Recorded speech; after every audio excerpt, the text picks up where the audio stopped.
for joining us for our service today. At this time, I want to introduce Pastor Garrison, who will be giving our message today.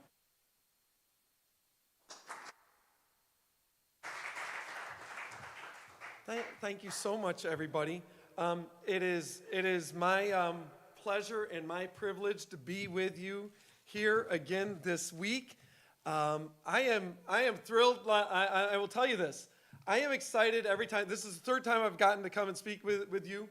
And I am thrilled every time that I get to do that.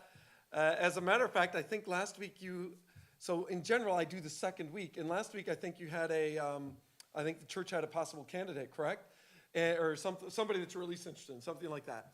And I was slightly disappointed because when Dave reached out to me and told me that, I was disappointed. I'm like, don't get me wrong. I'm very happy for that.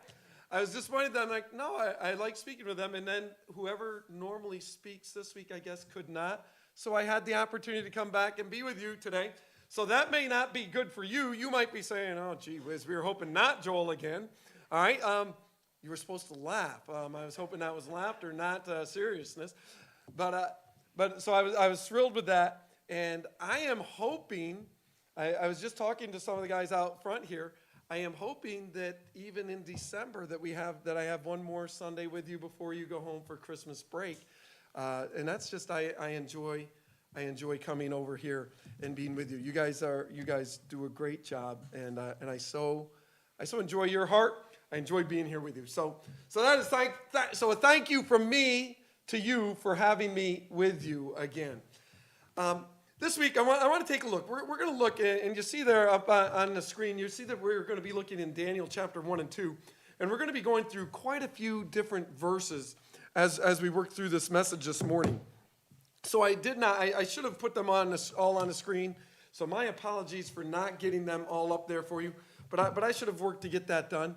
But what we will be doing is we'll just be reading a lot of the passages right out of Scripture. So we'll just be taking a look right there at Daniel chapter 1, Daniel chapter 2, and taking a look at a handful of verses right in there. I'm trying to get that up on my phone as well so that I have that there. But let me stay over here near the mic.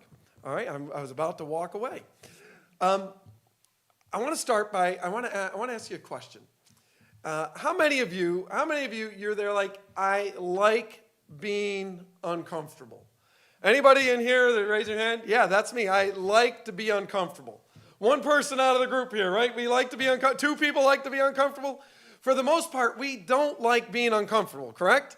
If you're anything like me, you like being in comfortable areas, comfortable zone, whatever that comfortable zone may be. For students, I try to remember when I was a student, and my memory can't always work back that far. I'm just far too old, right?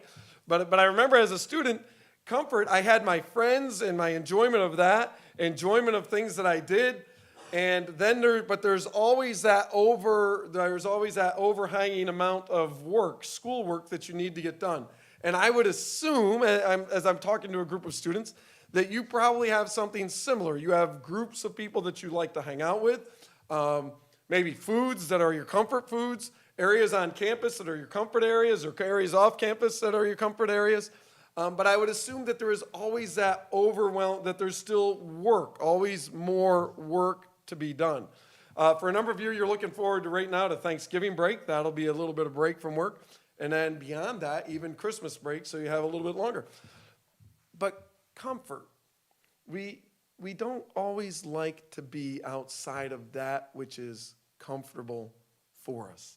And I want to take a look this morning because we live in a world and in a culture that if we aren't careful, comfort can become, let me say it this way, comfort can become a god to us, right? It can be, I just want comfort. Maybe for some of us, it's I want to get a good degree because I want to get a good job because I want to live a comfortable life. And I think that if I make enough money or whatever it may be, that'll bring comfort to me. Nothing wrong with education, right? Education is a great thing. I am for higher education. Nothing wrong with wanting to make money, right? With wanting the desire to take care of family or whatever it is that your desire is. We have some comforts. I didn't walk over here. I live close enough that had I left early enough, I could have walked over here. I live just across the river over in Johnson City, but I didn't walk. You know why I didn't walk? Because driving my car is much more comfortable. All right, getting in my car is much more comfortable. So it's not always wrong for comfort, right? There's things that we like. We wear comfortable clothes. Probably most of you are wearing something that's comfortable. You like that. But when it comes to our culture, we can look around and there's areas in our culture that are far from God, all right? And if we are not careful in our lives, that becomes a God to us and takes us away from the God that we sing about, that we praise, and that we want to follow. And this morning, the reason I mentioned this with Daniel is because Daniel is going to, I think in Daniel, it helps us, and hopefully it helps you in your mind, create a desire to follow, a desire to stay faithful, a desire to stay true to how it is that we pursue our God and what it is that we do in the times of life when it's struggles, when there's difficulties in life. So let me ask the next question. If there's only a handful of us that don't like to be uncomfortable, all right? I don't even like the cold, by the way. So how many of you like cold weather? What are the rest of us? All right, there's half of you like cold weather. What are the rest of us doing in Binghamton, New York? What are we thinking? All right, it's going to be cold here, and yet we're here, right?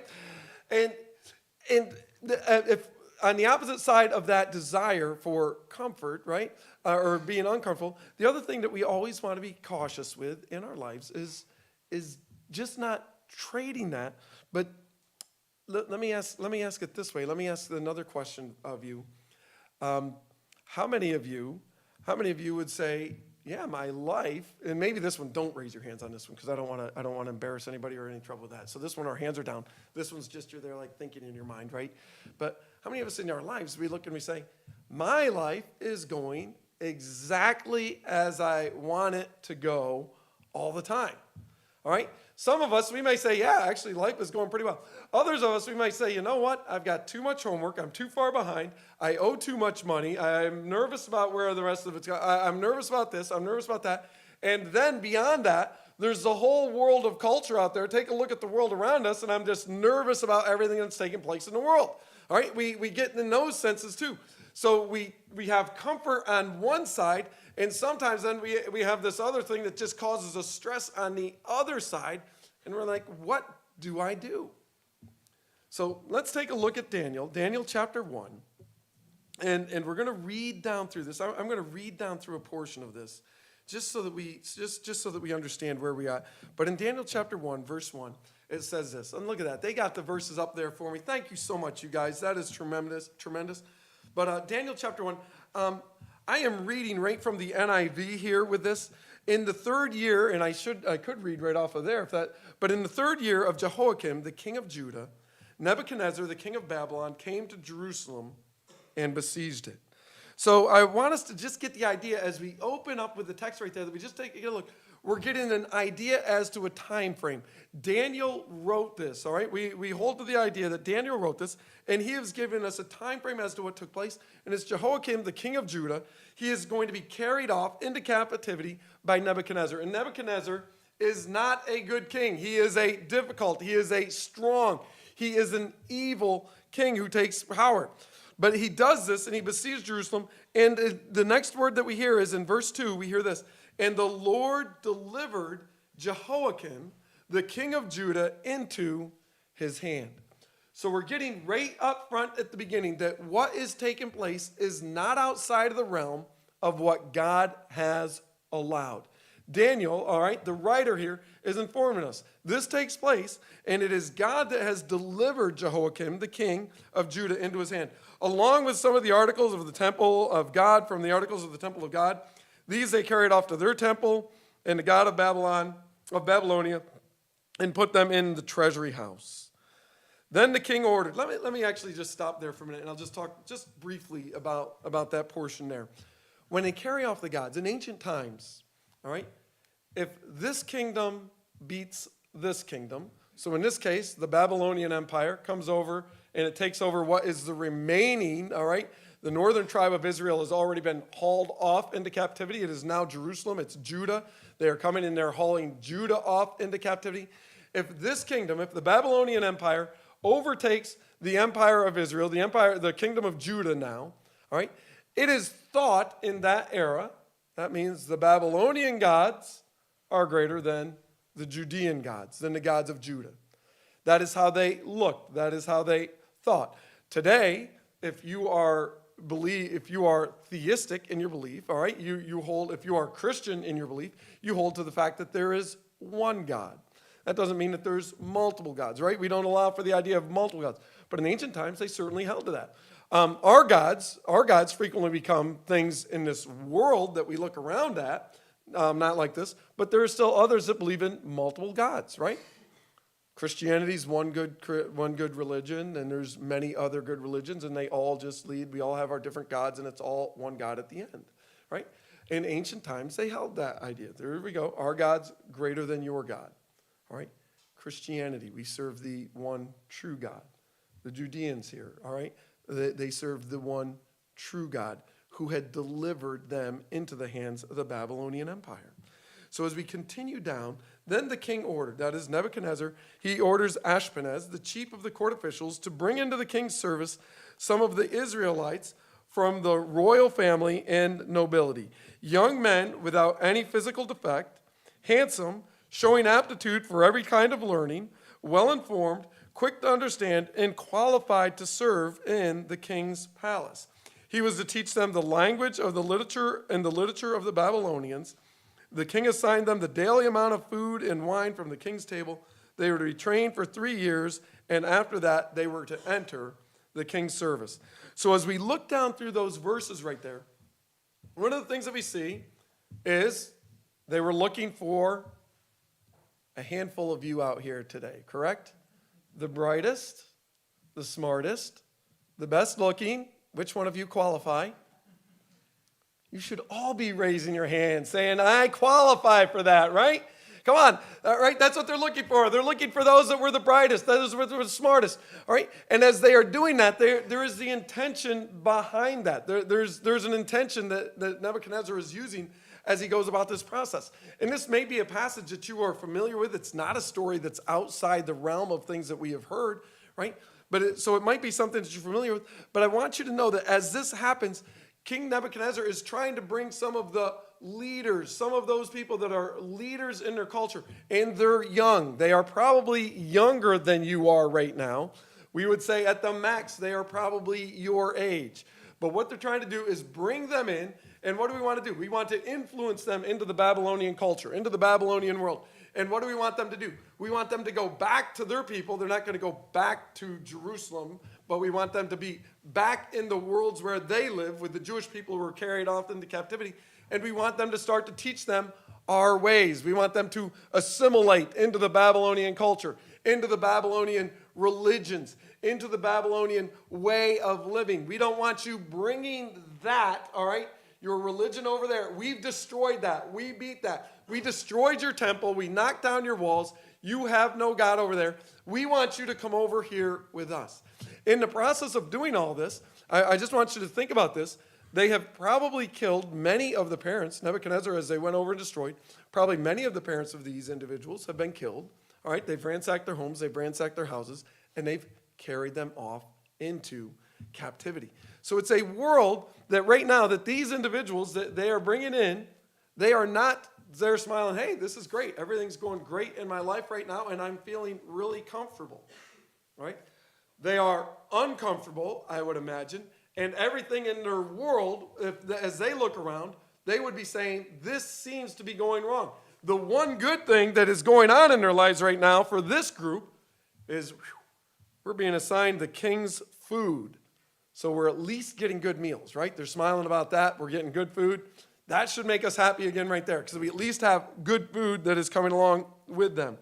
And then they're going to be educated. They're going to be trained. So they're going to be treated fairly well. But in the midst of that situation, their life is still not what they would have wanted. Verse 6 says these words here. Among those who were chosen were some from Judah, Daniel, Hananiah, Mishael, and Azariah. the chief official gave them new names. To Daniel, he gave the name Belshazzar. To Hananiah, Shadrach. To Mishael, Meshach. And to Azariah, Abednego. What I want us to take a look at right here is one of the very first things that they wanted to do, pulling them out of their culture. They're going to change their names. Each one of them, they have a name that reflects God. Daniel, God is my judge, all right? That is the meaning of that. What do they want to change it to? They want to change it to Belshazzar. Why do they want to change it to Belshazzar? Because they're going to bring it into the Babylonian culture. Bel, all right? Bel being their God. And the idea that Belshazzar is, it's old lady or wife of Bel, protect the king. So they're changing it from Daniel, God is my judge, all right? God is my judge. He is there, all right? To, we want to bring you over into Bel, into our worship. Hananiah is something that means Yahweh. Yahweh is gracious. Jewish name, the holiest name. Yahweh, for God. Something they wouldn't even say, but rather that they would just write and go through that. And they changed that to Shadrach. And what does Shadrach mean? It means, I am very fearful of God. Or the other meaning that we hold to that it might be, command of Aku. Command of Aku. Aku was the moon god. So again, taking his name away from that name that was his Jewish name and giving him a name for him. Mishael, who is like God. They changed that to Meshach, who is like Aku. All right, again with their God. Azariah, Yahweh is our helper. To Abednego, servant of the Shining One, or servant of Nebo. Again, turning them into their gods. We want you to be a worshiper. We want you to come into our culture. We want you to worship our gods. We want you to honor our gods. And your names are going to be like that. And in our world today, it may not be a changing of names, but it's in the culture, let us just pull you into the culture just a little bit, right? Just a little bit's not a bad thing, right? A little bit of greed isn't a bad thing, right? A little bit of sexual immorality, after all, everybody in our culture does it, isn't a bad thing, right? A little bit of laziness, a little bit, right? It just tries to pull us little by little at a time. And it's wrong, and it pulls us away from what we know to be true. And they are trying to do the same thing right here. And what are they going after? They're grabbing onto their identity. Daniel, with his name, God is my judge. He has an identity with his Jewish heritage, with his background, right? With his background. We want to pull that away from you. And what they can do, they can pull that identity away from you. But is he going to allow it? Take a look what happens with this passage right here. So as these individuals have their names changed, verse 8. In verse 8, this is one of the verses that I do want you to just make sure that you catch on to, because this is what it says. But Daniel resolved. Daniel resolved. And he said, I will not defile, he resolved to not defile himself with the royal food and the wine. And he asked the chief official for permission not to defile himself this way. As you look down through, one of the things that I like to look at is some of the other translations of Scripture. And within that, resolved, the NIV and the ESV both use that term, resolved. The New Living Translation says that he determined, all right? He determined. The NASB, which is a little bit more of a traditional, in the King James, one is he made up his mind. He made up his mind. And the other one, the King James, he purposed in his heart. Daniel purposed in his heart not to defile himself with the king's food, with the royal food. Why? What's the food that they're looking at? It's offered to foreign gods. And he is not going to defile himself with that. So what does it say down through here? So he asked for permission not to defile himself in this way. Now, in our culture today, all right, when I am asked to do something that I don't think I should do, and if the government steps in and tells me to do something that I shouldn't do, My normal response, and I shouldn't say mine because it is not my normal response by God's grace, but our normal response in culture today is, what do? We complain, right? I'm not going to do it. I go to Facebook, I go to Twitter, I go to whatever social media it is that I use, and I call out the evilness of the culture around me and say how bad it is and point out how horrible everything is, and I throw up a protest or something like that, correct? That's how our culture seems to work. So if Daniel does not do that here. What does he do? He goes to the king's official and he says, hey, this isn't something that we want to do. This isn't what we want to partake in. I have resolved in my heart. I have determined in my heart. I have purposed in my heart that I will not defile myself with the royal food.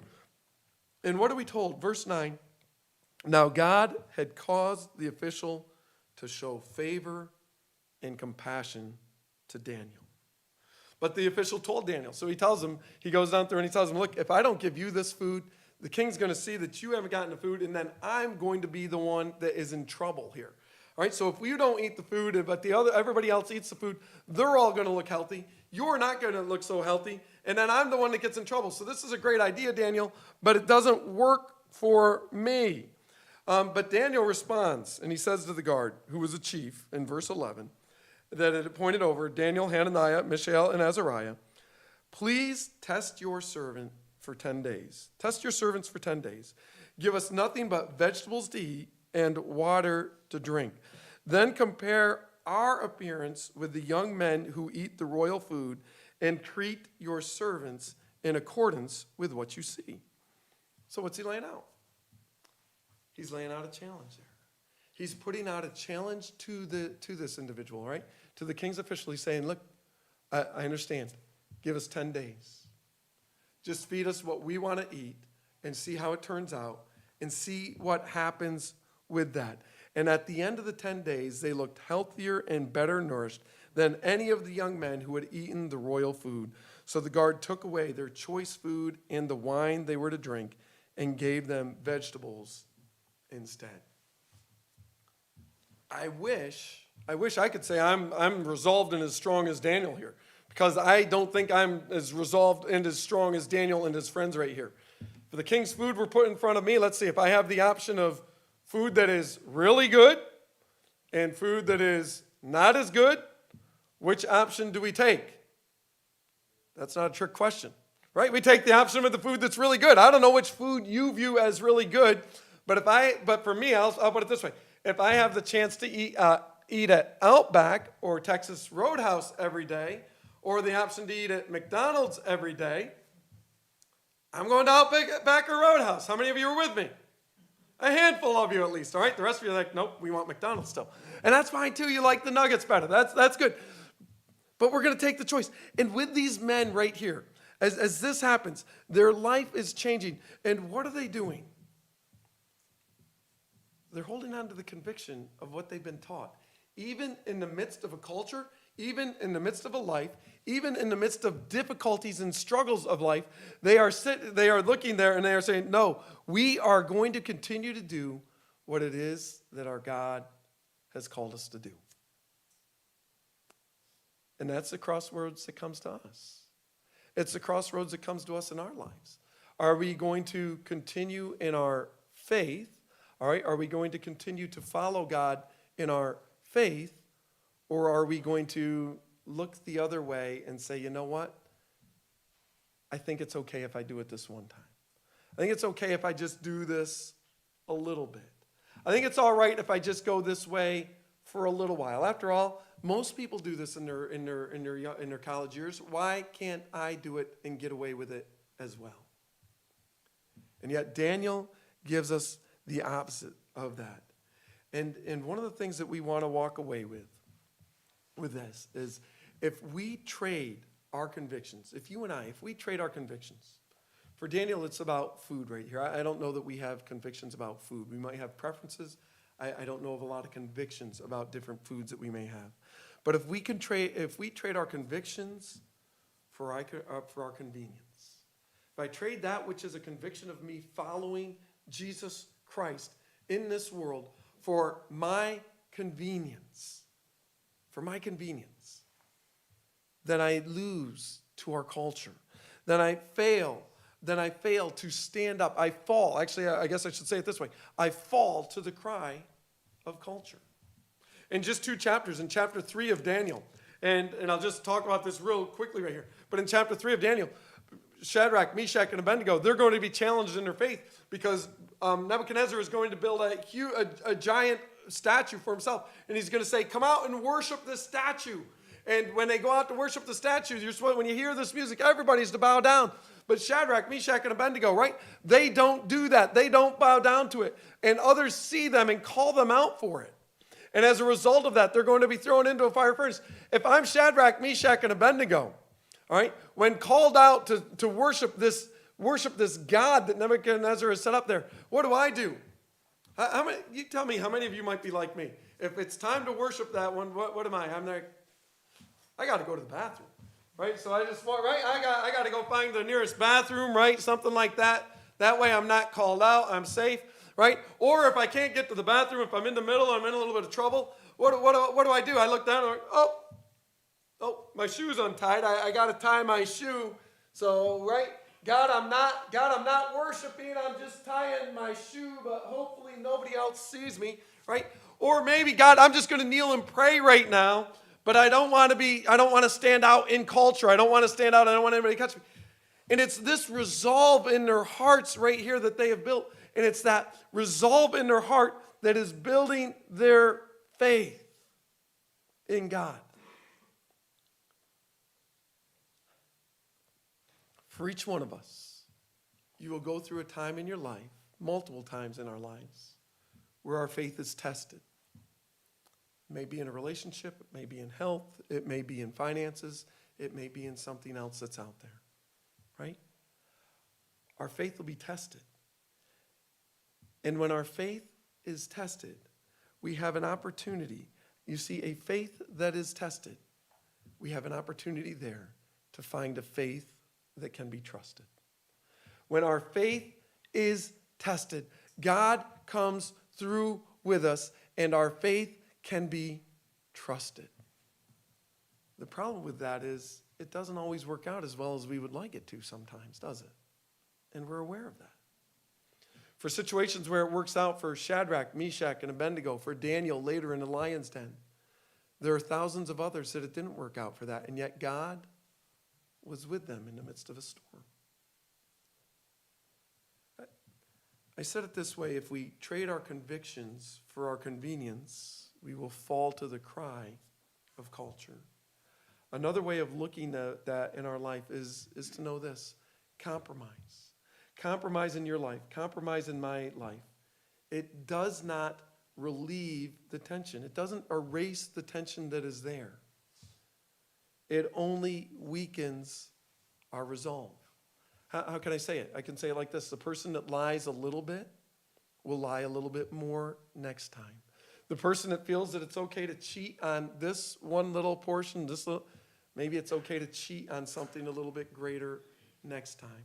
The person that steals something that's just a little, maybe it's something just a little bit bigger next time. It's that idea in our lives that compromise, all right? When I compromise my values, when I compromise what it is that I believe in, right? It doesn't erase, it doesn't ease that tension that is within me, but rather it just continues to weaken my resolve. And you know that if there is something in your life that you struggle with, you're there like, that's true. Because when I give into it, it does, God, this is going to be the last time ever. I'm not going to do it again. Just this one more time and then I'll be okay. And we know that it just weakens our resolve. And I would encourage you in your life that we want to be individuals who are like Daniel, who say that we resolved in our lives. I resolve in my mind. I resolve in my heart. I resolve in my thoughts to follow God and to do what it is that he has called me to do.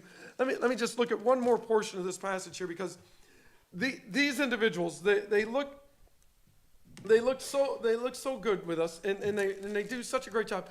But in chapter 2, something amazing happens. So in chapter 1 of Daniel, The three guys, all right, Daniel and his three friends, they stand up and God blesses them. And I've got to believe that just what they do right there establishes the faith that takes place in the rest of their lives, the decisions that are made here in Daniel, which are amazing. Daniel is going to serve in this empire while the Babylonian Empire will become the Medo-Persian Empire shortly, during his lifetime. But he is going to serve under 4 different rulers throughout this process. He's going to serve until he's about 80 years old, and he'll be with the Medo-Persian Empire.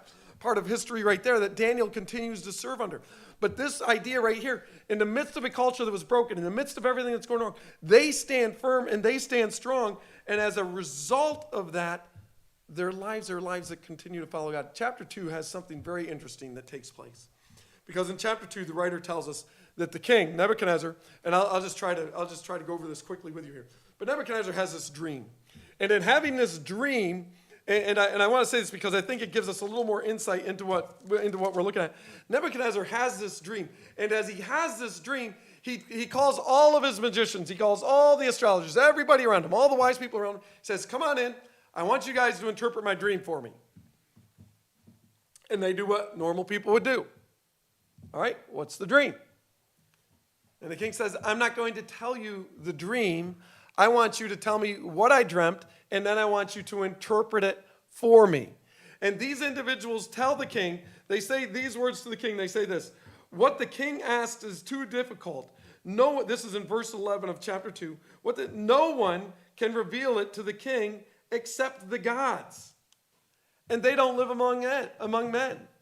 However, back in Isaiah, we're told that there is a God that does meet with people. In Matthew, we are introduced to, right, Emmanuel, God with us. We're going to be celebrating that right here over the next month. Emmanuel, God with us. So they were wrong, but they tell the king, what you're asking is too difficult. Nobody can interpret a dream, especially a dream that you can't even tell us what happened. How am I supposed to come up with whatever you were dreaming? That's out there for anybody.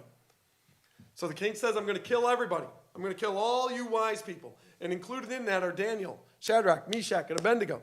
And they go, and Daniel finds out about it, and Daniel says, you know what? Let me inquire of God, and let me go back to the king and see if I can't tell the king what this dream was. And it's revealed to him, and Daniel goes in, and he is going to tell the king what his dream was and give him the interpretation of it. Before I tell you his statement there that he says, in culture, in the world that we live in the difficulties that we live in, we look around and we may wonder where God is. We may be like the other wise men right there that say, God, what you are asking is too difficult because I live in a world where struggles and life happens at a pace that is so hard. How can I stand up to the culture, the things that are wrong in culture? Not all of culture is wrong, so I don't want you to think that as I say that. But the things that are wrong in culture, how do I stand up to that? In a world where, God, I don't even know where you are. Daniel speaks into this in his time. Life and death on the line for not only him, but however many other of these wise men the king is ready to kill. And Daniel speaks up to it and he says, you know what? I've got the dream. And these are the words that he uses in chapter 2, verse 27. He says this, Daniel replied to the king, no wise man, enchanter, magician, or diviner can explain to the king the mystery he has asked about. But there is a God in heaven who reveals. And that is something that we can celebrate, something that we can say, be thankful for. That is something we can say, we can rejoice in our God. There is a God in heaven who reveals. And there is a God in heaven for each one of you that is there to walk with you in the midst of the difficulties. When others say there is no God that walks, there's the gods out there, but they're not among us. There is a God that is there that you say, you know what? No, I do. I know Emmanuel. I know God with us. There is a God that walks with us, and he walks with me in this world. In chapter 3, Shadrach, Meshach, and Abednego are going to experience that when there's a fourth person that shows up walking in the fire with them. We have a God that walks with us in the midst of the difficulties of this life. And I want to encourage you with that in your life. I want to encourage you with your walk today. Wherever it is that you're at. In the world that we live in, we have a God that is there. We have a God that will go with you. We have a God that walks with you. And a God that cares for you. And we can celebrate that. It's one of the things that I love coming and singing about, because you sing praise to God. And it's him that we praise because he is there with us. A faith that has been tested is a faith that can be trusted. God is working. He is building in our lives daily. He is calling us to have faith and to trust in him. And my compromise will not ease that tension. It will only weaken my resolve.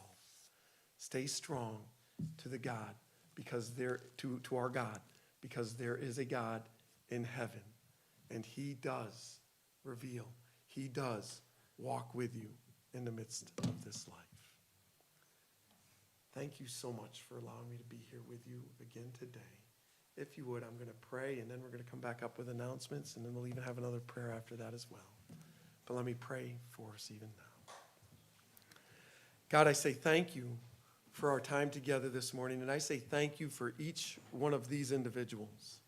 God, you have brought them here, and I say thank you for their desire to even come out today. I ask, God, that you would encourage them in their walk. Lord, we have a God that is faithful. We have a God that will be with us. And God, it is you